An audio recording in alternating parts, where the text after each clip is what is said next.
United States of America and to the republic for which it stands, one nation, under God, indivisible, with liberty and justice for all.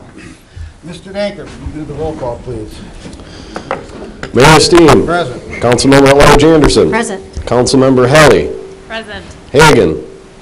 Fisher. Present. Enright. Present. King. Present. Austin. Present. We have a quorum, Your Honor.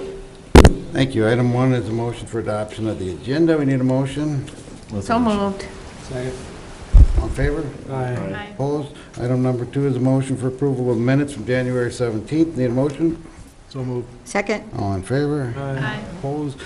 Awards and recognitions. Chief Krieger, I think we have a well-deserved award that you're going to tell us about today. You also have an audience here, above normal. Thank you, Mayor, City Council. I would like to read you a letter of commendation I am presenting to Angela Hardy. Dear Ms. Hardy, the Austin Police Department would like to commend you for your actions on January 30th, 2017. On that date, you went to pick up your daughter's classmate for school. You were told by your daughter, who went to the door, that her classmate would not be attending school that day as she and her grandmother both felt ill. After dropping your daughter off at school, you became suspicious of the cause of their illness as they were both reporting being dizzy. You then called 911 to report a possible carbon monoxide issue. You returned to the home and found the 7-year-old and her grandmother to be suffering from nausea and dizziness. You removed the child from the home. You then summoned the help of your husband to remove the child's grandmother from the residence. The house was found to have high levels of carbon monoxide, which Austin Utilities thought was from a boiler problem. The victims had carbon monoxide in their systems, which required they be transported to the hospital. They are expected to make full recoveries. If you had not recognized the unusual symptoms and acted on them, this incident would most likely have been very different and possibly tragic outcome. You likely saved the lives of these people. Your community appreciates what you did on behalf of the Austin Police Department, Austin Fire Department, Mayor, and City Council. Please accept this letter of gratitude and appreciation for your heroic actions. Sincerely, Chief Brian Krieger. Angela?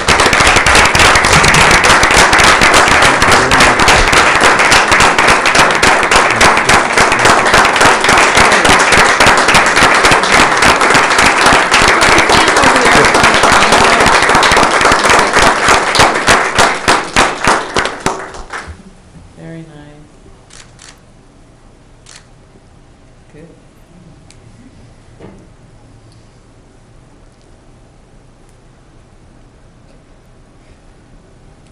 I'd just like to say also, I've been mayor for 10 years, and this is actually the first time we've done something to this magnitude. Once before, about 9 years ago, we recognized somebody, but Thank you. we get a letter of award and stuff. Thank you. Outstanding. Thank you so much.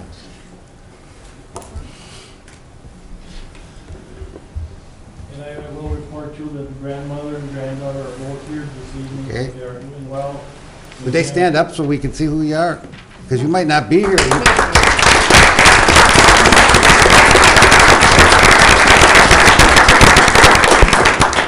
This is for you to keep. All right. And again, thank you so much. Thank you. Thank you. Thank you. Thank you. Thank you. Thank you all for coming. Yeah, you don't have to stick around. Yeah, it's all downhill from here. This is the high point of our meeting tonight. Take those cops with you, too. I still get a little nervous around them.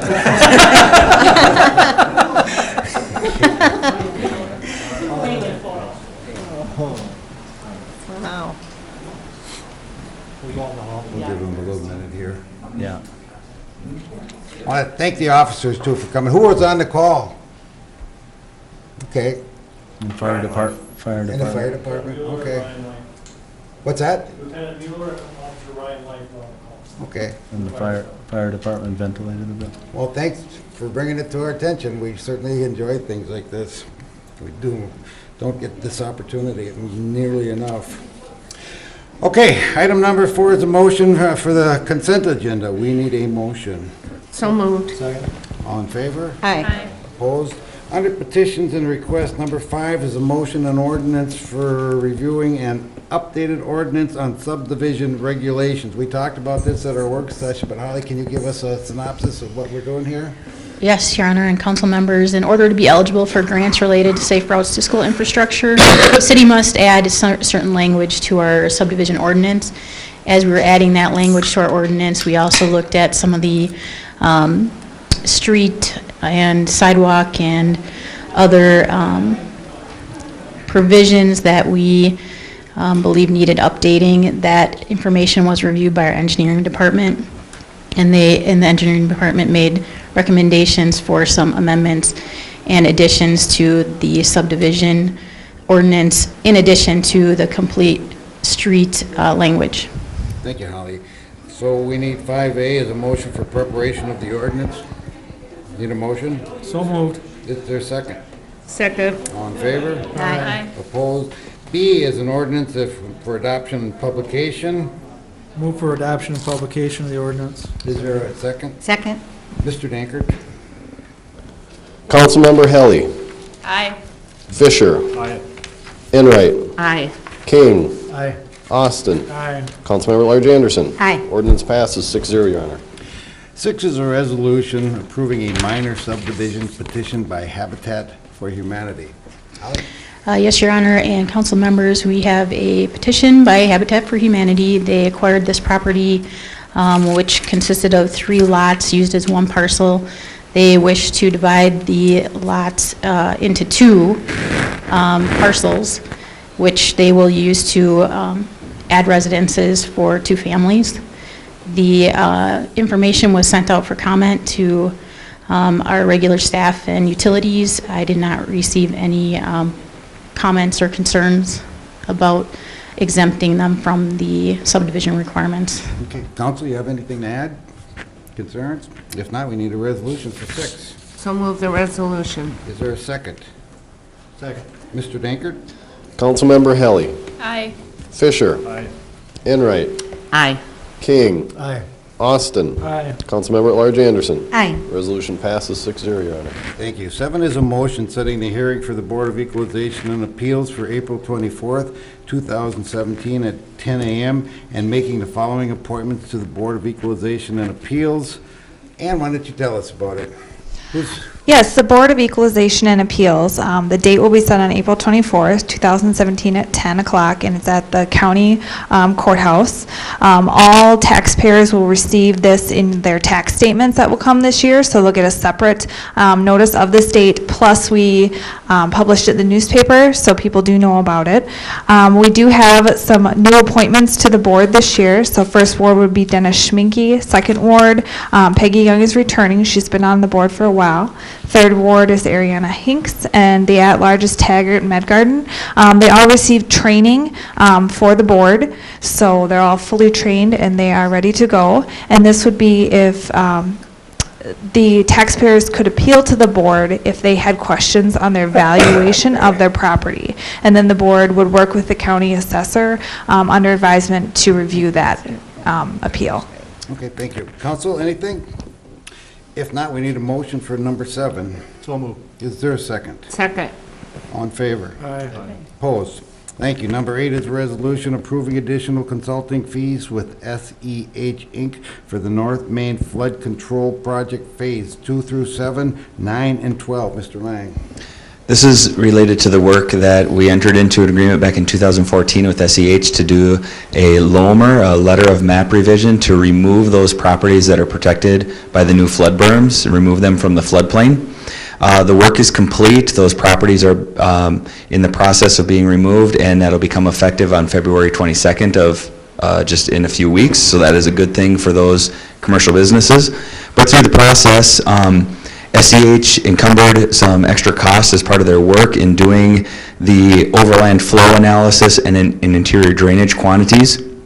Their original bid was $163,630 to complete the overall project, and with the extra work that they completed, it was an additional cost of $6,500.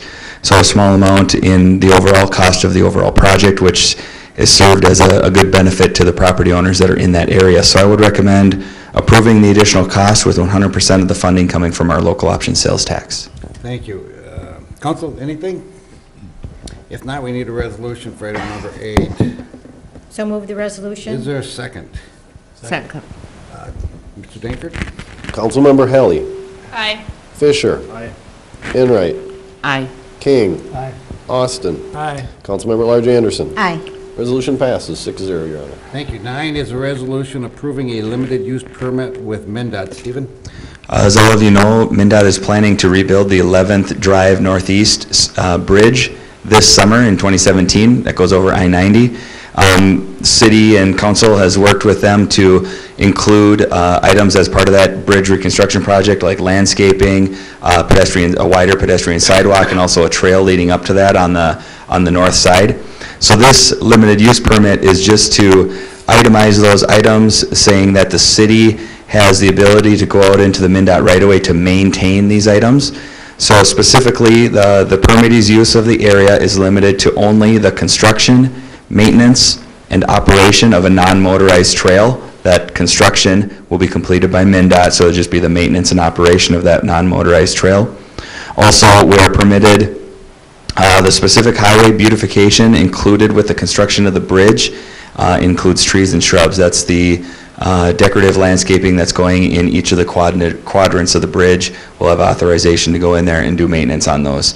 So this limited use permit expires in 10 years, December 31st of 2016, and we would recommend authorizing the mayor to execute this limited use agreement. Thank you. Council, anything? If not, we need a resolution for 9. So move the resolution. Is there a second? Second. Mr. Dankert? Councilmember Helly. Aye. Fisher. Aye. Enright. Aye. King. Aye. Austin. Aye. Councilmember at Large Anderson. Aye. Resolution passes 6-0, Your Honor. Thank you. 10 is a motion approving SCBA equipment trade-in for the fire department. Chief? Your Honor, Council, with the purchase of our new SCBA's, we have the opportunity to trade our old SCBA's in for equipment that was not allowed to be purchased under the grant. Normally, our equipment would go in the mezzanine, and at some point, we would throw it in the trash due to its age. But Ultimate Safety Concepts is allowing us to trade that in for some credit to be used towards additional items we weren't able to purchase through the grant. Okay. Council, anything? If not, we need a motion. So moved. Is there a second? All in favor? Aye. Opposed? Thank you. 11 is resolution approving a change order on the Nature Center construction project. Ms. Underdahl. Underdog? Underwood. It's all good. You look like an I'm underdog. just Kim, it's okay. Thank you, Mayor. That's why you struck me, though, okay. All right, so we are getting down to the wire here, so this should be, I'm crossing my fingers, our last change order for our project. It included quite a few larger ones that we had seen and done once you start doing some walkthroughs and think, things that we kind of forgot. So it's been a great project, and we are still on schedule, and this is within our budget. So I would, took this to the board, Park Board, and they approved to have the recommendation that you guys approve our change orders. Council, anything? If not, we need a resolution. So move the Is resolution. there a second? Second. Mr. Dankert? Councilmember Helly. Aye. Fisher. Aye. Enright. Aye. King. Aye. Austin. Aye. Councilmember at Large Anderson. Aye. Resolution passes 6-0, Your Honor. Thank you. 12, we need a resolution for accepting donations to the city. So move. Second. Mr. Dankert? Councilmember Helly. Aye. Fisher. Aye. Enright. Aye. King. Aye. Austin. Aye. Councilmember at Large Anderson. Aye. Resolution passes 6-0, Your Honor. Thank you. 13 is resolution approving an SCBA grant budget adjustment number. Tom? Budget adjustment number 2 is being requested to kind of coincide with budget adjustment number 1 we recently did. With number 1, we only actually made an adjustment for the local share of the SCBA grants of about $20,000. We also need to do this adjustment in order to technically authorize the purchase and the federal grant revenue coming in. So we'd request budget adjustment number 2 be approved. Thank you. Need a resolution. So moved. Is there a second? Second. Tom? Councilmember Helly. Aye. Fisher. Aye. Enright. Aye. King. Aye. Austin. Aye. Councilmember at Large Anderson. Aye. Resolution passes 6-0, Your Honor. Thank you. 14 is a resolution approving a trail grant application. Stephen? We're working on a trail grant extension. As part of our CIP program, we have future trails identified as part of that. And we were looking at a trail that would fit this grant program, and we identified one in the southwest that would go from 4th Street southwest to Busted Park. This corridor, right along the north side of Turtle Creek. This corridor is made available through recent flood property acquisitions in that neighborhood. And we feel that this project would fit well with this grant application. There's a map attached in your handout material. If you want to reference that area, we've broken we would like to get the trail all the way from 4th Street to 12th Street, but right now we're just looking at phase 1, which would get us to Busted Park. And then sometime later, we'll look at a shorter connection to 12th Street. This grant program is offered through the Minnesota DNR. There is $800,000 available for the grant program. It's a competitive grant program. The DNR will grant a maximum of 75% of the construction cost, capped at $150,000. So what we're looking at proposing for this project, we've got an estimated cost of $250,000 for the project, and we'd be looking at 50% funding coming from the DNR. In future requests, we would also look at 25% coming from a Vision 2020 Hormel Foundation grant. So there would then leave 25% of the total project cost coming from the City of Austin, CIP revolving loan fund. At this point, though, as part of this resolution, the city would need to commit a share of 50% of the project, which would be $125,000. And again, later, we would then request a Hormel Foundation grant to cover half of that city allotment. So that is how the resolution is written at this time, with those different cost share agreements. And if you have any questions, we would recommend approving this resolution for grant application. Have we had conversations with the foundation? I mean, do we have expectations that they're going to cover the other half? Not specifically. We've talked about future projects with the Vision 2020 Bike Walk Committee on supporting projects and funding, and we will, through this grant application process, we have reached out to Steve Keim of the Bike Walk Committee, and we'll be requesting from him a letter of support for this project in moving forward. Okay, I think it's a good project regardless, but I was just curious. Okay, council, anything? If not, we need a resolution for 14. So moved resolution. Is there a second? Second. Mr. Dankert. Councilmember Helly. Aye. Fisher. Enright. Aye. King. Aye. Austin. Aye. Councilmember at Large Anderson. Aye. Resolution passes 6-0, Your Honor. Okay, now we're to citizens addressing the council. Is there anybody here that wants to address the council on any issue? Okay, with that, we come to reports and recommendations. We'll start with Judy tonight. Hi, I just want to say there are still some Paint the Town Pink events coming up this week and this weekend, and if you haven't participated in any, or if you have, there's more to come. So we've got Friday night is the Paint the Rink Paint game. Saturday is the fishing contest at Eastside Lake, and then the Derby out at the fairgrounds. So anyway, come on out and support Paint the Town Pink. And I just want to say, I went and watched Judy jump in. It was fantastic. And also, Judy's team, I don't know if they were number one, I would assume raised $20,000 for Paint the Town Pink, and I think she needs a real pat on the back for that. Thank you, Judy.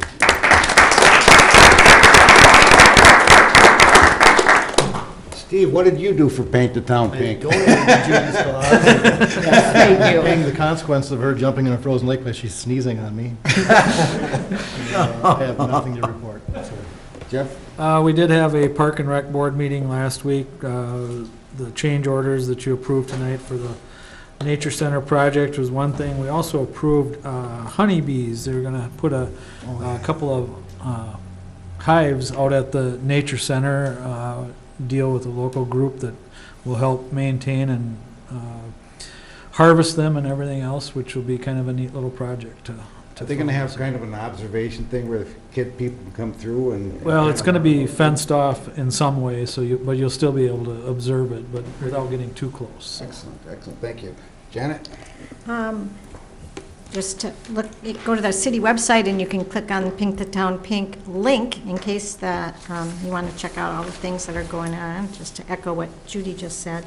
Also, this past Monday night, the 31st, I attended the Southeast Minnesota League of Municipalities annual meeting to represent the city, and got some good information from that meeting. And one of the annual meeting includes a list of legislative priorities that group is working on, as well as cities are doing individually.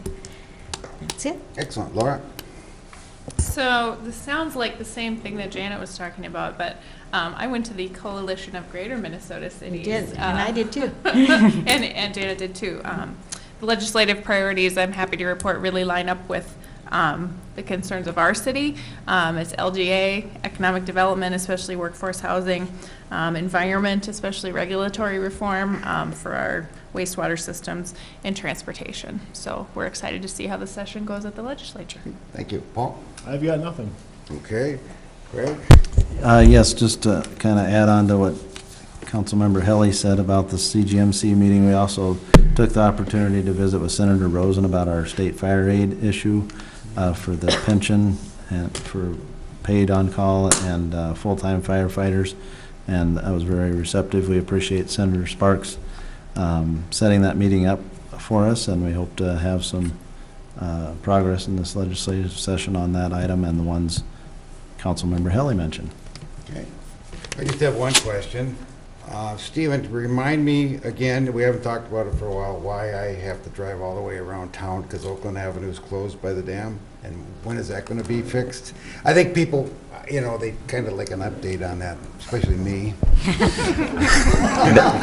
That would be the dam bridge project, that one? Right. All right. Oakland Place, northeast or in that location, that bridge project is moving forward. Contractors been out there working all winter long through the cold temperatures. Those guys were working in some brutal temperatures here this past 2 months, but that project is planned to be open approximately June 1st. And that will coincide as that bridge project opens. The 11th Drive project over I-90 will begin with MnDOT. So we don't want both bridges closed at the same time. So the goal is to get one opened and then the next one would start. So there's some coordination there between the city, MnDOT, and also the county on their projects. Okay. I did have a few questions on that, and I had forgotten the date, so thank you for that. So if nobody has anything else, Stephen has one more. Oh, Stephen, you have something? Yes, I have a couple things. Quickly, we have sent out 280 assessment notices to residents around the community that live adjacent to street reconstruction projects. And we're going to have an informational meeting coming up next week, Wednesday, February 15th, here in the council chambers. We have set times for each neighborhood meeting. The meetings start at 5:30 and should get done hopefully around 8 o'clock. So that's coming up next week. And then also an update on the signal light by Papa Murphy's on 4th Street and 1st Avenue Southwest. The new control cabinet is been delivered. It will be installed this week, and the timing contractor signal company is coming to do the timing next week. So we should see it back working with a green, yellow, red signal next week. Okay, All thank right, you. that's good news. Yeah, actually, the flashing isn't too bad. I think I live there. I go through that many times, and it doesn't really slow things down too much, but it'll be nice to get that fixed. Anything else? All right. Anybody else have anything before we adjourn? If not, we need a motion to adjourn until Tuesday, February 21st at 5:30 in council chambers. So moved. Is there a second? Second. Hi. All right, we're going to take a short break and then meet for our work session across the hall.